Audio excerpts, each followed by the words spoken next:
मुख्य जिला चिकित्सा अधिकारी मथुरा नगरी।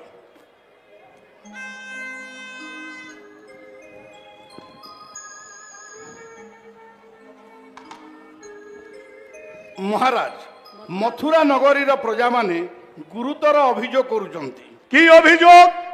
मथुरा नगरी रे कर्कट रोग हु हु होई बढ़ी चली अधीन प्रजा जीवन चली जाउची। एई कर्कट रोग आम मथुरा नगरी पे आतंक साजिछि। प्रजांकर मंगल पाई क्यों प्रतिकार करा जाइछि जड़ा पड़ू नहीं महाराज। एथि सहित एचएमपीवी भूताणु व्यापीबार लागिछि। यार की पदक्षेप नहीं जिला चिकित्सा अधिकारी किसी जना पड़ू नहीं। उत्तर दियंतु विदूषक बयला किए कहार चटिया सुईला गाँ बाहर। मथुरा नरेशंकर जय हो। मु बरगढ़ जिला चिकित्सा अधिकारी भाव में चाहूँ जे आमर जो कर्कट चिकित्सा केन्द्र जिला मुख्य चिकित्सालय रही से बहिर्विभाग अंतर्विभाग प्रतिदिन चिकित्सा होउची। बहिर्विभाग डेली ओपीडी होउची एवं अंतर्विभाग 20टी सज्जार डेली केमोथेरापी दिया होउची।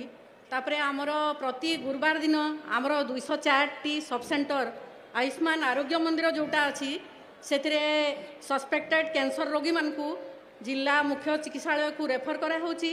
एवं मासर प्रथम शनिवार एवं तृतीय शनिवार दिन cancer Bagchi Shankara cancer Bagchi centre रु 2 जण स्पेशलिस्ट चिकित्सक आसुचंती।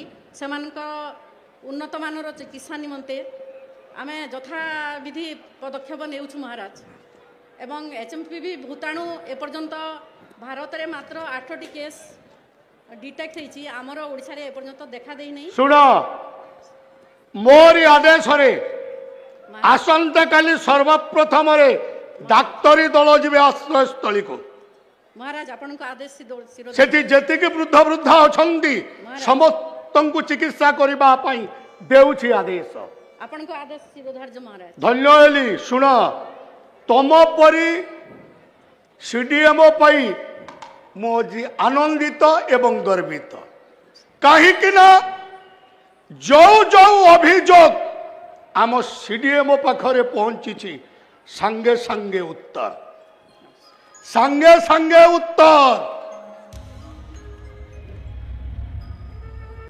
तेणु मु आनंदित एवं गर्वित। ससम्मान आसन अलंकृत करंतु।